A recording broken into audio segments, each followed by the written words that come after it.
اهلا بيكم، عاملين ايه؟ يا رب تكونوا بخير. انا قاعد كده لقيت فيديو جاي لي لشخص بيتكلم، استغربت جدا من كلامه واستغربت جدا ازاي الكلام ده طالع من شخص بعد ما سالته وعرفت ان هو موجود جوه نادي الزمالك وبيشغل منصب جوه نادي الزمالك، بل انه لاعب سابق لنادي الزمالك ولعب لانبي برضه. بعد ما سالت وعرفت الراجل بيتكلم كلام في منتهى العصبيه، الراجل بيولع الدنيا قبل ماتش القمه الجاي، وبعدين بنرجع نسال ونزعل هو ليه الجمهور بيعمل كده، ونجيب اللوم على الجمهور وعلى اللي بيحصل في المدرجات ونمنع الجمهور ونضيع جمال كرة القدم، بل اننا نشوف اللعيبه متعصبه في ارض الملعب وبيحصل اصابات غريبه واصابات عجيبه ممكن تنهي مسيره لعيبه.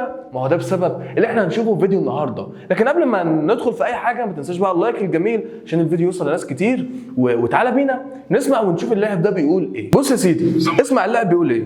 مصيريه يوم السبت، يعني هو بيتكلم ان المباراه مصيريه.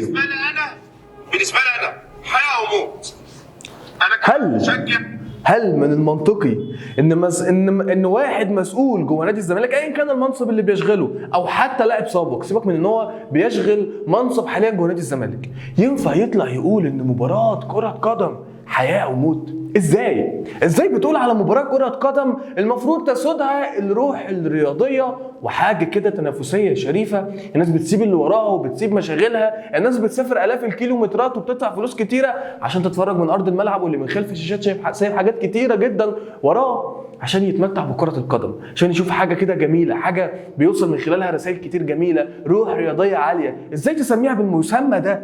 ازاي تتكلم عنها بالشكل ده وتقول عنها مباراة حياة أو موت؟ ليه يعني؟ دي مباراة عادية، دي مباراة في الدوري ب3 بونت، حتى إن شاء الله تكون مباراة بطولة، حتى إن شاء الله تكون البطولة الأغلى في التاريخ، حتى إن شاء الله تكون آخر مباراة في التاريخ.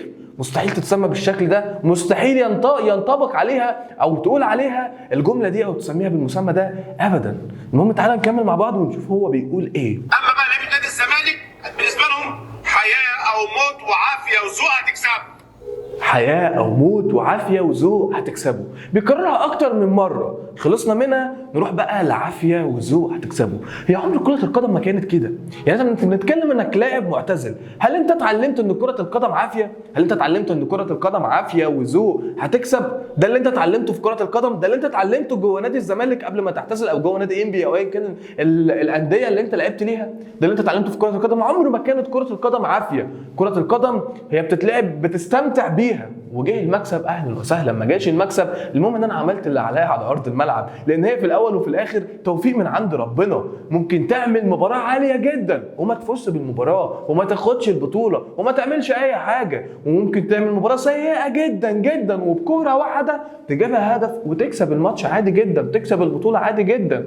الكوره عمرها ما كانت عافيه وذوق ولا الحاجات اللي بتتقال دي ابدا. تعالوا نكمل ونشوف هو بيقول ايه. اول الماتش لاخر الماتش اي التحام الاقي لعيبه النادي الاهلي على الارض كده اكسب الماتش.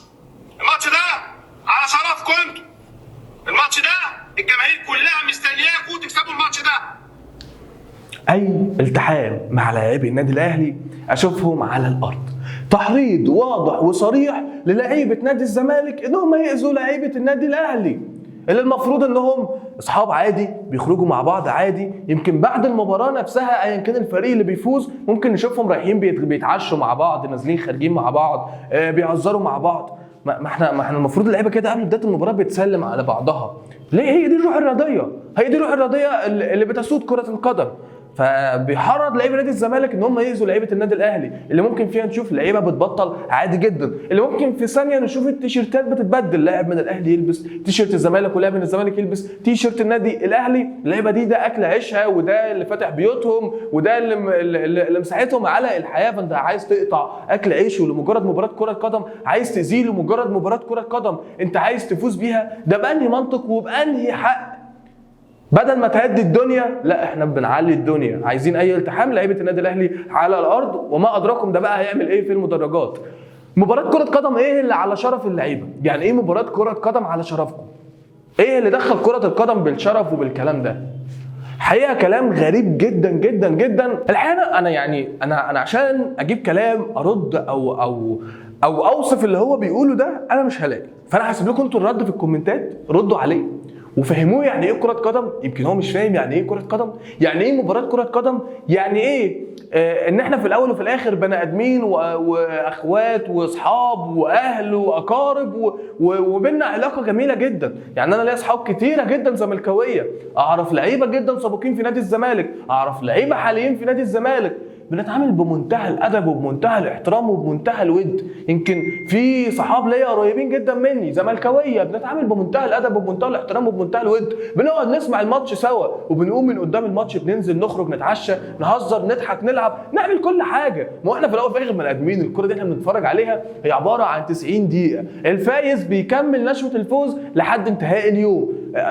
ممكن نقول ان هو بيكمل لتاني يوم وكلام من ده، ولكن هو خلاص هو فرحه في وقتها، وبعدين خلاص بتبدا تفكر في المباريات الجايه او في الفتره الجايه. فالموضوع مش للدرجه دي، الموضوع مش كبير للدرجه دي. تعال شوف مثلا بطوله افريقيا اللي فاتت بين الاهلي والزمالك، هي تقريبا يعني سيبك بقى من ان كل جمعه بينزل بوست عن البطوله والكلام ده، ولكن الموضوع بقى عادي. فالحته خلاص انتهت، بتدور على البطوله الجايه، بتدور على مواجهه جايه قدام نادي الزمالك عشان تقعد تستمتع، تقعد تحس بالاجواء، تقعد تهزر مع صاحبك الزملكاوي وتتنافسوا وتتكلموا عن الكوره. ده انا هكسب، لا ده انا اللي هكسب، ده انتوا مش كويسين، لا احنا كويسين، انتوا اللي مش كويسين، وتتكلم كوره كده وتتناقش كوره وتقعد تتكلم بمنتهى الادب ومنتهى الاحترام. اتكلم بالادب وبالاحترام. الكوره في الاول وفي الاخر هي منافسه شريفه داخل ارض الملعب. اللعيبه دول اصحاب وفي منهم الاخوات. يعني ممكن نتكلم ان اوقات بيكون في الاهلي والزمالك هنا اخ وهنا اخ، وشفناها كتير جدا جدا جدا، زي مثلا صالح جمعه وعبد الله جمعه، شفناها كتير. ده بيكون لابس تيشيرت الزمالك وده بيكون لابس تيشيرت الاهلي، وبينزلوا يتنافسوا مع بعض على ارض الملعب. تنافس شريف بتحكمه الروح الرياضيه. مش معقول ابدا ولا منطقي ابدا اللي هذا الشخص بيقوله في الفيديو اللي هو عامله دعوه لنبذ التعصب. اتمنى اشوف مباراه جميله، مباراه كره قدم كويسه، التوفيق فيها للافضل، التوفيق فيها للاحسن، اللي يكون افضل واللي يكون في يومه يفوز. اكيد طبعا بتمنى ان ده يكون فريق النادي الاهلي اللي اكيد طبعا هشجعه، ولكن في الاول وفي الاخر هي مباراه كره قدم. هل لو حصل اي حاجه لا قدر الله في لاعب حصل له حاجه على ارض الملعب، ممكن نشوف ان اول لعيبه بتجري عليه لو هو من الاهلي هتلاقي لعيبه الزمالك بتجري عليه، لو هو من الزمالك هتلاقي لعيبه الاهلي بتجري عليه. بنشوف اكتر من مره الجهاز الطبي للفريق المنافس لما لاعب من الفريق المنافس ليهم بيقع على الارض ممكن يجروا هم يلحقوه لانهم الاقرب ليه. ما هي يا جماعه هي كره قدم، هي مش حرب، هي مش ساحه حرب، هي ساحه لعبه جميله بنستمتع بيها، لعبه شعبيه جميله جدا جدا جدا. الكلام خلص، هسيب لكم التعليق في الكومنتات. حبيت ان اطلع وارد على الموضوع ده عشان ننهي حلقتنا. خلصت، سلام.